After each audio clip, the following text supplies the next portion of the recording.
All right, let's dive deep into the life and death of the one and only Michael Jackson, the king of pop. Definitely a story that's got it all.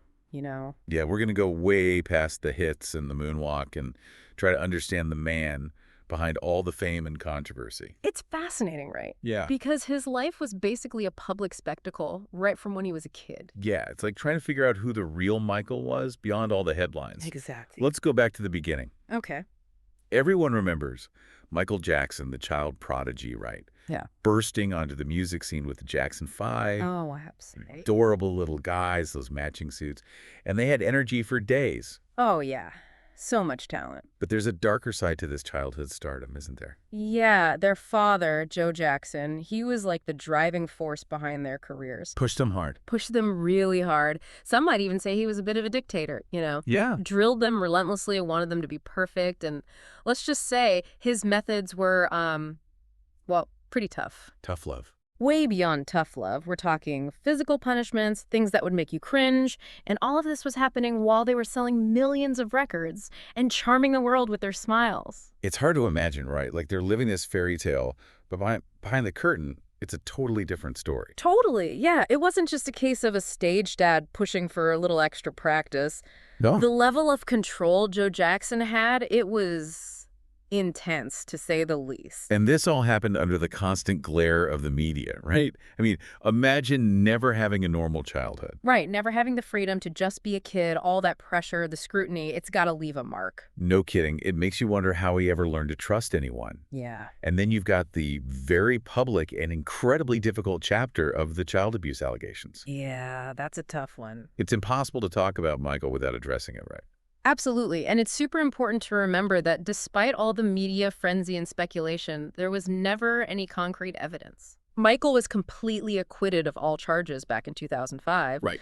But public opinion, it's a whole different ballgame. Those accusations, they stuck with him, even though he was found not guilty. It's a classic example of where the legal system and public perception can be totally different things. Exactly. Like you're innocent until proven guilty in court, but in the public eye, that doubt, it can linger. Yeah, it's hard to shake. And for Michael, I mean, he craved love and acceptance on a huge scale. Those accusations were devastating. Oh, absolutely. I mean, he was already a private person, and this just made him withdraw even more. Retreat into his own world. Yeah, surrounded by people who just told him what he wanted to hear, and he started relying more and more on medication to deal with all the anxiety and insomnia. It's a sad situation all around. Yeah, it really is. And so that kind of brings us to 2009, right?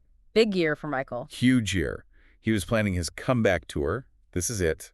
After years away from the spotlight. It was going to be his big return, his chance to show the world that he was still the king of pop. The pressure must have been insane. The whole world was watching. Oh, yeah. Everyone was waiting to see if he still had the magic. Plus, there were rumors about his finances not being so great. Right. This wasn't just a comeback tour. It was like make or break time. And Michael, always the perfectionist, he was pushing himself to the limit. Absolutely. Physically, mentally, he wanted this tour to be epic, something no one would ever forget. But behind the scenes, people were worried about his health. Yeah, he wasn't in good shape. He was relying on a bunch of medications just to get through the day. And his insomnia was legendary. Oh, yeah. He struggled to sleep for years. And that's where the propofol comes in, right? Exactly. Propofol, it's a powerful anesthetic. Powerful, like the kind they use to knock you out for surgery. Exactly. It's not something you should be messing around with outside of a hospital. It's got to be carefully monitored. So how on earth did Michael end up with a doctor giving him this stuff as a sleep aid?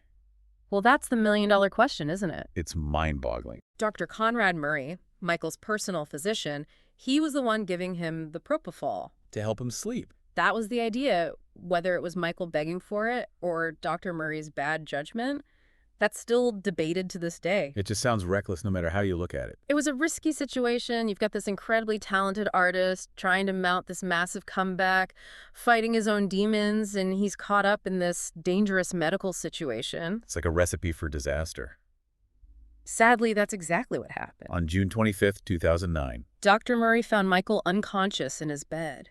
He tried to revive him. He did, but it was too late. Paramedics arrived. It was clear the king of pop was gone. I remember the world just went into shock. It was like time stopped. It was one of those moments where you remember exactly where you were when you heard the news. Absolutely. So surreal. And then the autopsy report came out, and it just added another layer to this already complicated story. How did it say?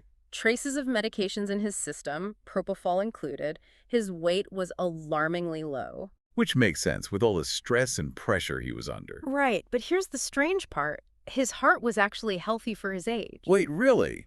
So if his heart was fine, what caused the cardiac arrest? It's a real medical mystery, and it raises even more questions about what really happened that night. So it's like the more you learn, the more questions you have. Yeah, exactly. Like, where does Dr. Murray fit in all of this? How could a doctor, an experienced physician who's supposed to be, helping people, how could he administer such a risky drug outside a hospital? It's baffling, right? I mean, during the trial, Dr. Murray's defense team, they said he was under a lot of pressure from Michael to provide the propofol. Right. They painted this picture of Michael as desperate, couldn't sleep, wanted a quick fix, and Dr. Murray was just trying to help his patient. But wouldn't any responsible doctor, knowing how dangerous propofol is, wouldn't they refuse to give it outside of a hospital? You'd think, right? I mean, that's why this whole case sparked so much controversy. It became this huge debate about medical ethics, celebrity influence, and a doctor's responsibility to protect their patients, even from themselves. It's a murky territory for sure. And then you've got the fact that Michael's estate, it's made a ton of money since his death. Oh, yeah, huge amounts. And that's where the conspiracy theories start to come in. Of course, money and mystery, it's the perfect breeding ground for conspiracy theories. Right. And with Michael's death, there are theories about everything.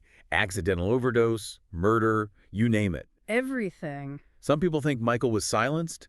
Maybe he was about to expose something or someone powerful. Ooh, that's a good one. Others think he was taken advantage of for his money. Exploited, yeah.